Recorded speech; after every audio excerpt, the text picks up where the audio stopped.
mytriptynepal.com. Book your flight tickets online.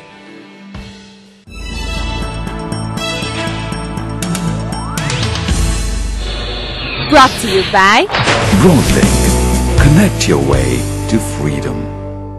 Dabur Special Jasmine Hair Oil. Make हरेक दिन special. प्रीति milk PACS मात्र रु 15 मा.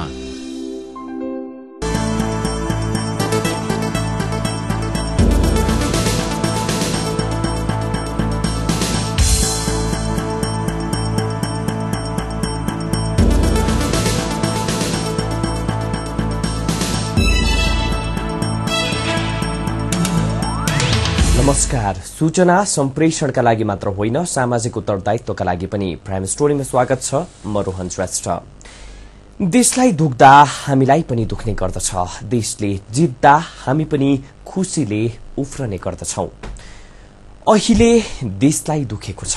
देश सँगसँगै हामी पनि रोएका छौं. बाढ़ी पीड़ितको रोदन हेर्दै हामी विभिन्न ठाउँ पुगेका छौं. आजको अध्यायमा हामी ओझेलमा परेको बर्दियाको व्यथा कहदैछौं. बर्दियाको राजापुरको रोदनलाई नियाल्दैछौं. बस्तीमा नदी बगेपछि पीड़ालाई समेट्दैछौं. यो हेर्नुस्. बर्दियाका राजापुर क्षेत्रका बासिन्दा यति बेला आतंकित छन्. बादल मडारिन थालेपछि उनीहरूको मनमा ढ्याङ्ग्रो ठोक्न थाल्छ. कारण जुनसुकै बेला कर्णाली नदी उनीहरूको घरमा छिर्न सक्छ. दौलतपुर गाविसको तिहुनीमा कर्णाली फुटेर बस्तीमा पसेपछि असार पहिलो साता दौलतपुर, पाताबार लगायतका 7 गाविस जलमग्न भए. त्यति मात्रै होइन, दौलतपुर घाटतर्फ नदीमा पानीको मात्रा बढी भएपछि नदी बस्तीमा छिरेको थियो. 11वटा गाविस रहेको राजापुर क्षेत्र चारैतिरबाट नदीले घेरिएको टप्पु हो. यो टप्पुले वर्षायामको सुरुमा नै विनाशको नराम्रो चोट सहेको छ. वर्षा बाँकी नै रहेकाले थप के हुने हो चिन्ताको विषय बनेको छ. हाकिम साहबले ठीक छ मेरो लागि हरेक किसिम गर्नुभयो. अब तर काम भएन र यहाँ गंगाजीले मलाई यस्तो दियाल बनायो.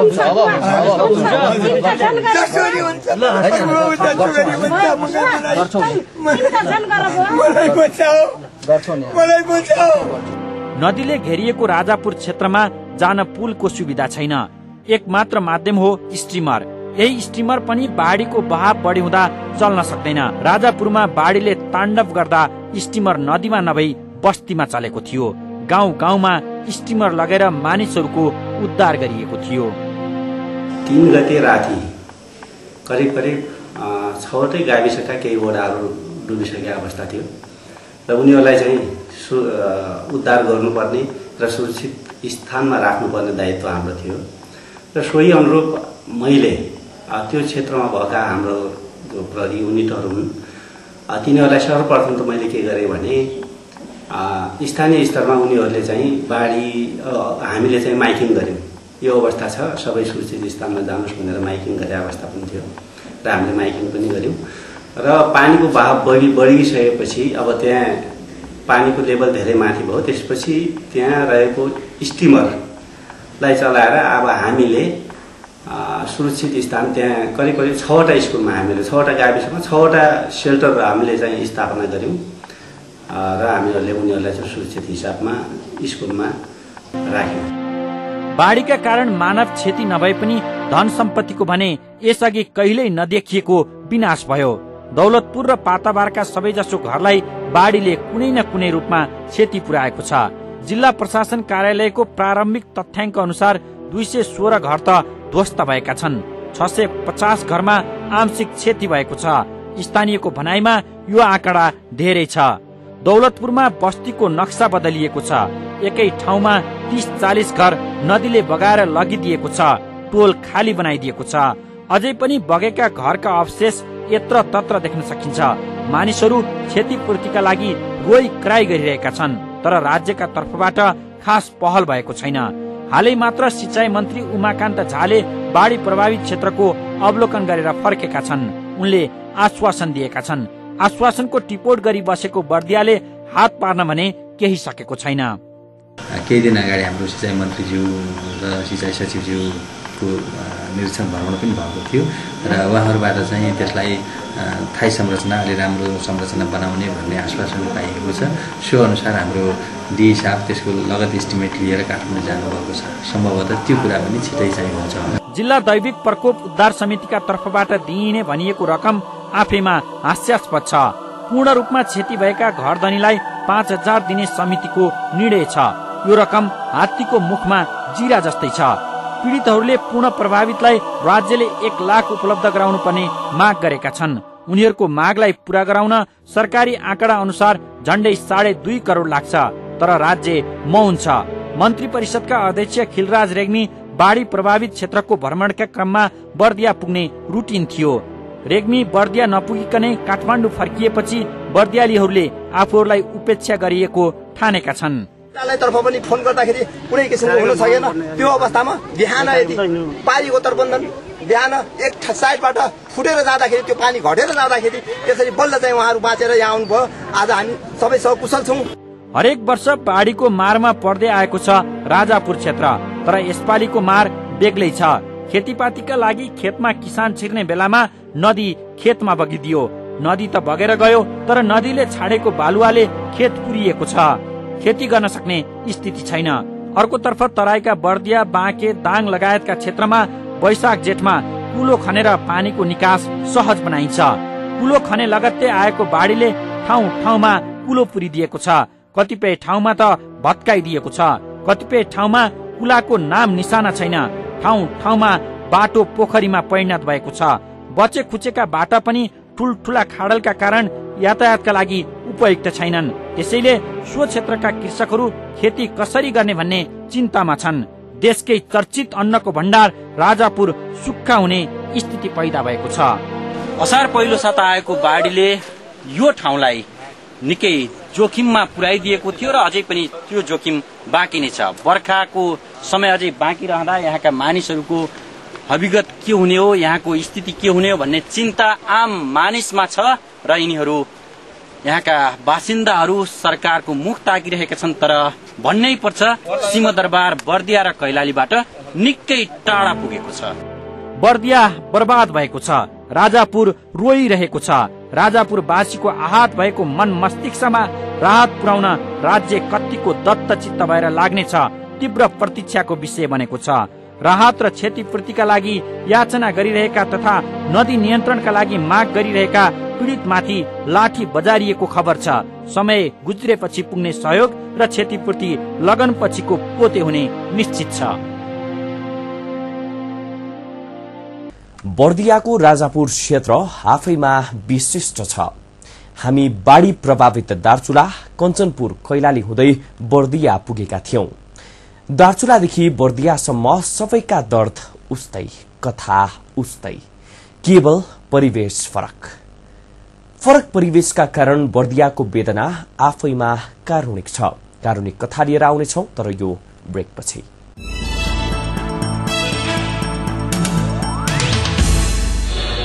Brought to you by Broadlink.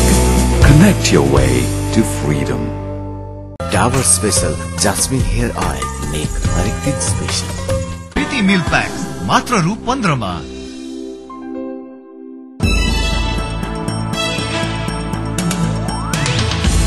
ब्रेकपछि पुनः स्वागत छ। तपाईं प्राइम स्टोरीमा हुनुहुन्छ र आज हामी चर्चा गरिरहेका छौं बाढीग्रस्त बर्दियाको वेदनाको बारेमा।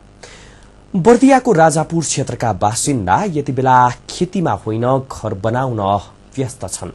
बाढी पीड़ितलाई बसोबासको समस्या छ। बिहान बेलुकाको छाक टार्नु नै ठूलो कुरा बनेको छ। यति बेला भएको अन्न पनि बगेको छ। यो हेर्नुस्। दार्चुला, कञ्चनपुर, कैलाली हुँदै हामी बर्दियाको राजापुर क्षेत्र पुगेका थियौं। बाढी पीड़ितको अवस्था जहाँ पनि उस्तै दर्दनाक छ। दार्चुला डुबाएको छैन, बगाएको छ। अर्थात त्यहाँ मानिसहरू घरबार विहीन भएका छन्। खलंगा महाकालीमा भस्म हुने भय छ। प्रकोप फैलिन सक्ने सम्भावना कम छ। नदीले बगाएका संरचना र बगाउन सक्ने खतरा बाहेक अन्य स्थिति सामान्य जस्तै बनेको छ। पीड़ितको दीर्घकालीन बसोबासको चुनौती छ। कञ्चनपुर भुजेलामा महाकाली गाउँमा बसेको छ। केही घर नदीले स्वाहा बनायो। खेतीयोग्य जमिन डुबानमा पर्यो। सेनाले तटबन्धनका लागि प्रयास जारी राखेको छ। केही हदसम्म तटबन्ध तयार पनि भइसकेको छ। नेपाली सेनाको नेतृत्वमा भएको तटबन्धनले भुजेला सुरक्षित हुने आशा गरिएको छ। सेनाले भुजेला सुरक्षित राख्ने पहल लिएको छ। कञ्चनपुरको बाढीग्रस्त क्षेत्रपछि हामी कैलालीको टिकापुर पुग्यौं। टिकापुर क्षेत्रका बसन्ता, शाहीपुर र कर्मी डाँडा डुबानमा परेका छन्। केही पनि स्याहारेन। आखिर यो लगेको थियो पर अनि त्यहाँबाट नि हामीले नि अहिले नि सँग लगाएर ल्याएको यो छ। भान्सा बगाएको थियो। हजुर, यो नुवा पर पुगेको थियो त। बाढीका कारण टिकापुरदेखि कैलालीपुर घाटसम्म जाने बाटो ठाउँ ठाउँमा अवरुद्ध भएको छ। थोर बहुत तटबन्धन भए पनि पर्याप्त पहल नभएको स्थानीयको गुनासो छ। यो दौलतपुर घाटको यो मुखबाट यो 300 मिटर फोडेर यहाँ भएको शाहीपुर, कर्मीडाँडा, शाहीपुर, झन्झटपुर लगायतका गाउँहरूमा 93 घर पूर्ण रूपमा क्षति र 567 घर आंशिक रूपमा क्षति भएको अवस्था छ। र यहाँको अन्नबाली र राखेको बिउहरू, धान रोप्नका लागि राखेको बिउहरू सम्पूर्ण क्षति भएको अवस्था छ। टिकापुर भुजेला खलङ्गाको भन्दा पृथक स्थिति छ राजापुर क्षेत्रको। यो चारैतिरबाट नदीले घेरिएको टापु हो। यो क्षेत्रमा जानका लागि 2वटा नाका छन्। टिकापुर मार्फतबाट जानका लागि दौलतपुर घाट र बर्दियातिरबाट जानका लागि गोठिया घाट। यी दुवै घाटबाट राजपुर प्रवेश गर्नका लागि स्टिमर नै अहिलेको एकमात्र विकल्प हो।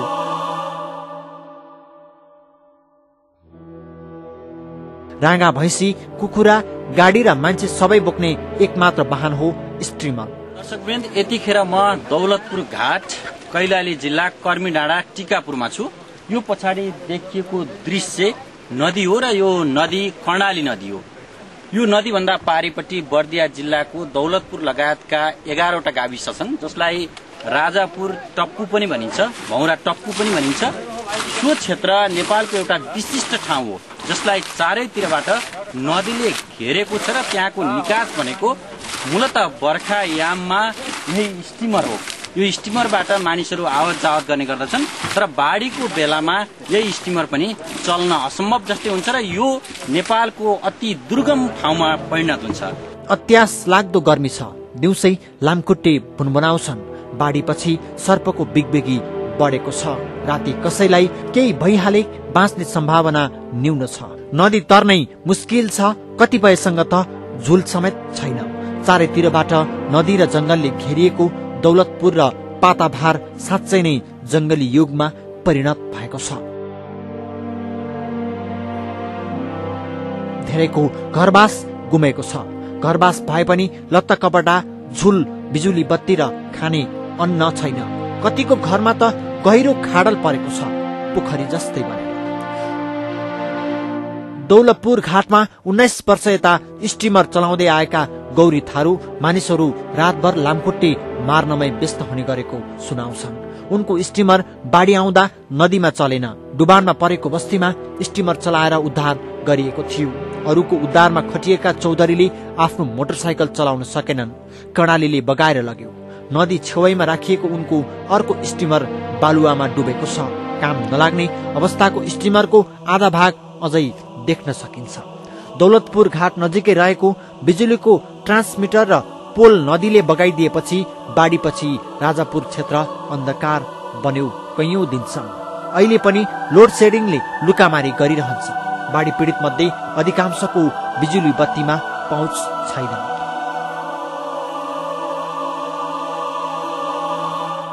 नेपालकै सबैभन्दा बढी धान खेती हुने भनी चर्चित राजापुर खेतीको मौसममा समेत उजाड भएको छ। केही चाहिँ भौतिक संरचनाहरू चाहिँ भत्किएका छन्। त्यहाँको बाटोहरू, केही नहरहरू तिनीहरू भत्किएको छन् र खेतीयोग्य जमिनहरू चाहिँ धेरै बालुवा पुरिएर धेरै जमिन चाहिँ नष्ट भएको भेटिन्छ। कर्णाली नदीको बीचबीचमा रहेका ससाना टापुमा सामुदायिक वन छन्। ती सामुदायिक वनका कारण बाढीको समयमा नदी सहज रूपमा बग्न नपाएकोले नदी गाउँतिर पसेको स्थानीयको भनाइ छ। राजापुर क्षेत्रका किसानहरू यतिखेर खेतीमा होइन, कुलोको पुनर्निर्माण गर्न र बसोबासको व्यवस्था गर्न व्यस्त छन्। गुनासोको पोको छ, बेलैमा उद्धार नपाएका उनीहरू राज्यबाट उपेक्षित भएका छन्। बर्दियाका बाढी पीडितले राहत नपाएको गुनासो गरेका छन्। राजापुरवासीले आफ्नो क्षेत्रलाई पनि संकटग्रस्त क्षेत्र घोषणा गर्न माग गरेका छन्। राहत मुठीमा होइन प्याकेजमा खोजेका छन्, धरनामा बसेका छन्, आन्दोलनमा होमिएका छन्, तर केन्द्रले अझै सुनेको छैन। जिल्ला प्रशासनले दिने सहयोग कनिका छरे जस्तो बनेको छ उनीहरूको लागि। थप चर्चा गर्नेछौं, तर यो ब्रेकपछि।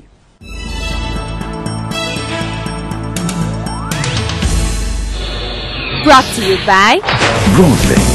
Connect your way to freedom. Dabur special jasmine hair oil make हरेक दिन स्पेशल। प्रीति मिल्क पैक मात्र रु 15 मा।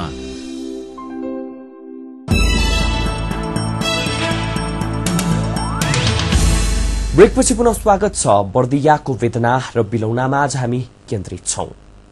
राजापुर क्षेत्रमा गएको बाढ़ीले उद्धारका लागि विशेष संयन्त्र बनाउनु पर्ने आवश्यकतालाई झनै टटकारो बनाइदिएको छ। उद्धार टोली बाढ़ीका बखत राजापुरमा पुग्नै सकेन। तालिम प्राप्त दक्ष टोली नहुँदा उद्धार समयमा हुन सकेन। अहिले जिल्लाका अधिकारीहरू उचित संयन्त्रको माग गरिरहेका छन्। कम्तीमा मोटर बाटो देऊ भनी सरकारसँग आग्रह गरिरहेका छन्। यो हेर्नुहोस्। राजापुरवासीको रोदन सुनेपछि हामी राखिँदै कोठियाघाट हुँदै सदरमुकाम गुलरिया पुग्यौं। प्रमुख जिल्ला अधिकारी डाक्टर मानबहादुर विश्वकर्मा कम्प्युटरमा बाढ़ी पीड़ितको तथ्याङ्क केलाउँदै थिए। उनलाई हामीले प्रशासनले उद्धारमा गरेको ढिलासुस्तीका बारे पीड़ितको गुनासो सुनायौं। प्रजीय विश्वकर्मा आफै पीड़ित रहेछन्। बाढ़ी पीड़ितलाई उद्धार गर्न भनी राजापुर जान लागेका विश्वकर्मा सहितको टोली कोठियाघाटमा थुनिएको रहेछ। बाढ़ीबाट बेहाल जनताको पीड़ा हेर्न मात्र सके, केही गर्न सकेनन् उनले। यही थक थक लिएर बसेका प्रजीय विश्वकर्माले सकेको जति प्रशासनका तर्फबाट गरिएको बताए। केही राहत सामग्रीहरूकै पनि अभाव हो कि भन्ने चाहिँ देखियो। जस्तै हामीसँग मोटर बोट छैन, एउटा पनि मोटर बोट छैन। यदि मोटर बोट भइदिएको भए हामी 4 गते त्यही कोठियाघाटबाटै त्यहाँ हेरिरहेका थियौं र त्यो मजला भन्ने ठाउँमा मोटर बोट भएको भए सायद गएर तिनीहरूलाई उद्धार गर्न सकिन्थ्यो होला। त्यसकारण यस्ता कतिपय राहत सामग्रीहरूको पनि हामीसँग नभएको हो कि कमी भएको हो कि भन्ने चाहिँ महसुस भएको छ। त्यसकारणले यस्ता सामग्रीहरूको समयमा केन्द्रीय तहबाट व्यवस्था हुन सक्यो या खरिद गर्ने बजेटको व्यवस्था हुन सक्यो भने राहत काममा छिटो छरितो हुने थियो। र राजापुरको चाहिँ स्पेसली राहत काममा अर्को समस्या भनेको के हो भने त्यो कर्णाली बग्दा बित्तिकै त्यो पारीपट्टि जान नसकिने 11 गाविसमा वारीको भनौँ न मानव संसाधन चाहिँ पारी गएर प्रयोग हुन नसक्ने। अर्को सबैभन्दा ठुलो समस्या हामीसँग रेस्क्युमा महत्त्वपूर्ण भूमिका खेल्ने आर्मी पनि हो र पारीपट्टि आर्मी छैन। वारीबाट जान नसकिने, पारीपट्टि आर्मी नहुने र सशस्त्र र जनपद प्रहरी पनि त्यो भेगमा चाहिँ सीमित मात्रामा हुने भएको कारणले गर्दाखेरि अलिकति कठिनाइ पर्ने हुँदो रहेछ। तथापि अब यो पटक त अब हाम्रा चाहिँ स्थानीय तहका जनसमुदायहरू र त्यहाँ भएका सशस्त्र प्रहरी बल, हाम्रो इलाका प्रशासन कार्यालय, रेड क्रस लगायतले चाहिँ रेस्क्यु गर्नुभयो, जसले गर्दा कुनै पनि मानवीय क्षति हुनबाट जोगिएको छ। प्रजीय विश्वकर्माले बाढ़ी पीड़ितका अधिकांश माग पूरा गर्न जिल्ला प्रशासन असमर्थ रहेको बताए। बाढ़ी पीड़ितका मागबारे केन्द्रलाई आधिकारिक अनुरोध गरिएको उनको भनाइ छ। बाढ़ी पीड़ितले कम्तीमा 1 महिनाका लागि खाद्यान्न तत्काल उपलब्ध गराउन माग गरेका छन्, तर यही माग पनि जिल्लाका लागि भारी परेको छ। प्रजीय विश्वकर्माले देश विदेशमा रहेका नेपालीहरूलाई सहयोगका लागि आग्रह गरिएको बताए। प्रजीय विश्वकर्माको जस्तै गुनासो छ बर्दिया जिल्लाका प्रहरी प्रमुख प्रहरी उपरीक्षक सुरेश विक्रम शाहको। बाढ़ीग्रस्त क्षेत्र राजापुरमा सेनाको उपस्थिति छैन। प्रहरीलाई उद्धारको विशेष तालिम हुँदैन। भएका प्रहरी पनि छरिएर रहेका छन्। जसोतसो मानव क्षति हुनबाट जोगाउन सकेकोमा चित्त बुझाउनु पर्ने अवस्था रहेको उनको भनाइ छ। पर्याप्त मात्रामा उद्धार सामग्री हुनु पर्यो। अब हामीसँग के मात्रै थियो भने हामीसँग लाइफ ज्याकेट थियो, त्यसपछि डोरीहरू थियो। हुन त हामीसँग जो भएका सीमित साधन स्रोतलाई हामीले चाहिँ घर मजदुर चाहिँ उपयोग गरेरै हामीले चाहिँ उनीहरूको उद्धार चाहिँ गरे अवस्था थियो। मलाई के लाग्छ भने यो अवस्थामा एउटा चाहिँ दक्ष जनशक्ति अथवा ठुलो सङ्ख्यामा प्रत्येक क्षेत्रमा राखिनुपर्छ जस्तो लाग्छ मलाई। यो विपद व्यवस्थापनको सन्दर्भमा राखिनुपर्छ, ओइलीको हिसाबले पनि राखिनुपर्छ जस्तो मलाई लाग्छ। अब यहाँ त के भयो भने अब हामी एकदमै स्क्याटर भएर बसेको अवस्थामा छ। थाना चौकीहरूमा बसेका छौँ, 20-30 जनाको सङ्ख्यामा बसेको अवस्था थियो र हामीसँग कुनै त्यस्तो प्रकारको उद्धार सामग्रीहरू पनि यथेष्ट मात्रामा थिएन।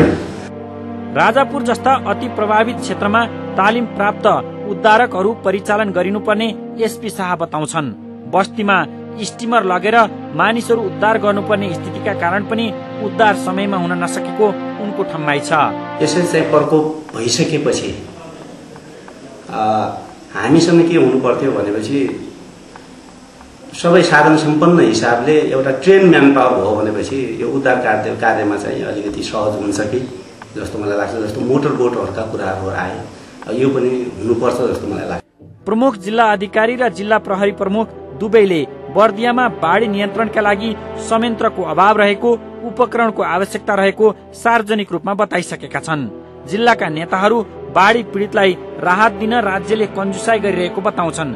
आफूहरूको पहल राज्यले नसुनेको उनीहरूको गुनासो छ।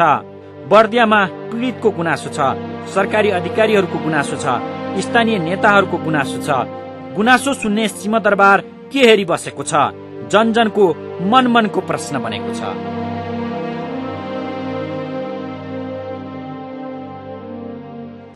आज आहत भएका मनहरूले अभिभावक खोजिरहेका छन्। राज्य जनताको मर्दाको मलामी र जिउँदाको जन्ती बन्न सक्नुपर्छ। राज्य र नागरिकका बीचको सम्बन्ध संकटका बेला थप प्रगाढ बन्ने गर्दछ। एक हिसाबले भन्दा राजापुरको विनाश सरकारका लागि नागरिकको सेवा गर्ने अवसर हो। सिंहदरबार बैनी नभनोस्। स्थलगत छायांकनका क्रममा सहयोग पुर्याउनु हुने राजापुर क्षेत्रका अगुवा युवाहरू कृष्ण थारू, रामबहादुर थारू र प्रतीक थारूलाई विशेष आभार। टिकापुर संवाददाता परमानन्द पाण्डे र बर्दिया संवाददाता भावुक योगीलाई पनि धन्यवाद दिँदै आजको यस अध्यायबाट विदा हुन चाहन्छौ। नमस्ते।